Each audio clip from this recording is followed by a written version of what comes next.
Saya mohon, kalau boleh saya mohon, saya mohon. Kalau saya perlu cium tangan Ikhwan, saya cium tangan Anda. Dengarkan baik-baik. Jika ada kesempatannya, jangan tinggalkan, karena tidak mudah untuk mendapatkan dia lagi. Ini amalan, gak ada bandingannya. Kan rumus cepatnya begini. Nabi itu meminta kita cerdas beramal.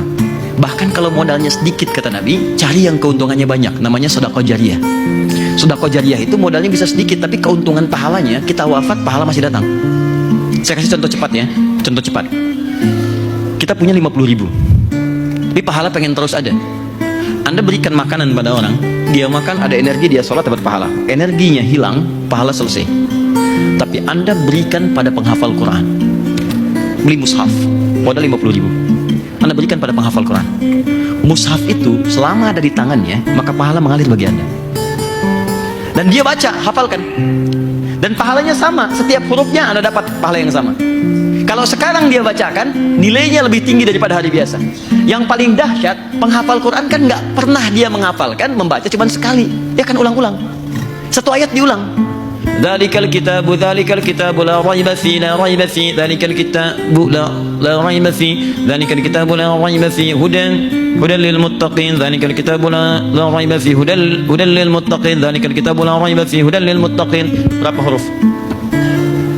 Berapa pahala yang didapatkan? Dan gak pernah ada orang penghafal Quran baca cuma sehuruf. Ibu bapak boleh sholat fardu 17 rakaat, khusyuk sampai nangis, sampai doanya luar biasa, tapi tidak mengerjakan 11 rakaat malam ini, Anda tidak akan pernah dapat yang 4 ini. Quran surah ke-17 di ayat 79 sampai 81. Wa minal laili fatahajjad bihi nafilatan lak. Dan dari sebagian malam coba investasikan, walau tidak semuanya, bangunlah sejenak untuk menunaikan tahajud.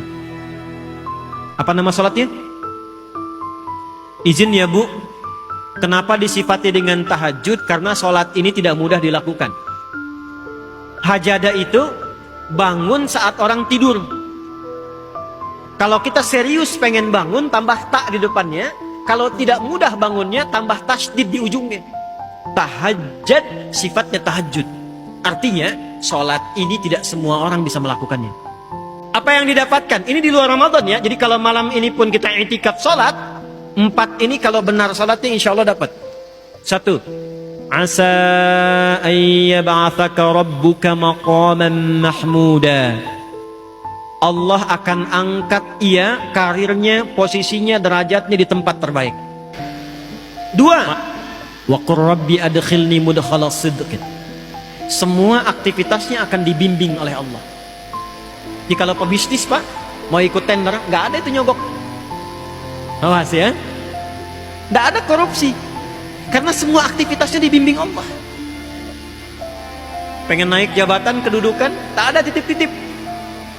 Dia dekati Allah, dia naikkan derajatnya. 3. Wa akhrijni mukhraja sidqin. Kalau ada masalah, diberikan jalan keluar, dibimbing oleh Allah. 4. Maaf, waj'alni min ladunka sultanan nasira. Kalau ada yang ganggu, bahkan ingin menjahilinya, ingin menzaliminya, Allah yang langsung memberikan perlindungan kepadanya. Manfaat tahajud 4.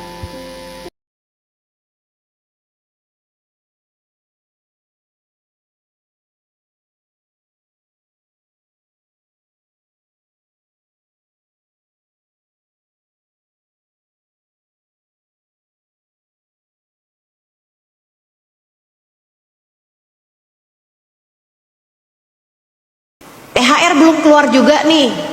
Selagi THR belum cair, jangan pulang sekalian ke rumah. Wih, kesian suaminya, kesian. Jangan tuntut dia di luar batas kemampuannya. Ingat Bu, yang ngasih rezeki itu bukan suami. Yang ngasih rezeki hanya satu, namanya Allah. Dan Allah janjikan, kalau kamu pengen rezekimu lapang, kamu pengen diberi rezeki dari arah yang tidak disangka-sangka, Allah janjikan itu akan diberikan bagi orang yang bertakwa. Kata Allah, a'udzubillahi minasyaitonirrajim, man yattaqillaha yaj'al lahu makhraja wa yarzuqhu min haitsu la yahtasib. Siapa yang bertakwa kepada Allah, Allah akan beri jalan keluar bagi setiap permasalahannya, dan akan diberi rezeki dari arah yang tidak disangka-sangka. Wa man yatawakkal 'ala Allah fa huwa hasbuh. Apalagi kalau sesudah bertakwa, naik lagi tingkatannya menjadi orang-orang yang tawakal. Orang kalau udah tawakal, fahuwa hasbuh, Allah akan mencukupi urusan-urusan dia. Allah akan mencukupi apapun yang menjadi keperluannya. Innallaha balighu amrih. Allah yang mendatangkan urusannya, Allah yang menyelesaikan urusannya bagi orang-orang yang bertakwa. Masya Allah. Jadi gampang aja, gak usah tuntut suami, gak usah bilang ada uang abang sayang, gak ada uang silahkan tidur di luar, gak gitu. Kalau kamu kepengen dapat rezeki yang lapang, jadilah orang yang bertakwa. Istri yang bertakwa nih, suami pulang bawa uang banyakan, alhamdulillah, kasih ya bang, alhamdulillah, Allah maha rahman, Allah maha rahim, alhamdulillah. Gede syukurnya sama Allah. Suaminya pulang bawa duit sedikit, alhamdulillah, rezeki semuanya dari Allah. Yang penting kamu pulang selamat, alhamdulillah. Nggak bawa rezeki sekalipun, alhamdulillah. Yang penting kamu masih pulang, rezeki semua dari. Kata Allah, Allah sampaikan, jika Anda mengalami situasi sesuatu yang mungkin membuat berat, tanamkan pada jiwa kita, hei, yang aku kejar-kejar ini, boleh jadi aku akan tinggalkan juga. Kenapa aku harus menangisi dan larut pada sesuatu yang tidak abadi? Maka Allah hibur kita dengan mengatakan, kamu tenangkan diri dulu. Semua yang kamu pikirkan sampai membuat kamu berat begini, pada akhirnya kamu tinggalkan, dan yang abadi itu akhirat. Akhirat itu lebih baik dari apa yang kamu rasakan sekarang di dunia. Maksudnya begini, kalau kamu sedang capek, kamu sedang ada musibah, kamu sedang lelah, sabar.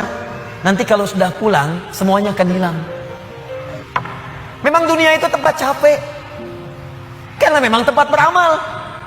Sholat di dunia, kerja di dunia, puasa di dunia, baca Quran di dunia. Kenapa kita kerjakan? Supaya cari bekal untuk pulang ke akhirat. Nanti kata Allah, kalau sudah pulang semuanya akan hilang. Jadi tenang aja teman-teman. Capek cuma sebentar. Ya, capek cuma sebentar. Lelah, gak apa-apa. Namanya juga dunia. Dunia itu memang tempat capek. Kalau nggak mau capek, ya pulang. Dunia itu tempat capek. Dan kita memilih untuk hidup.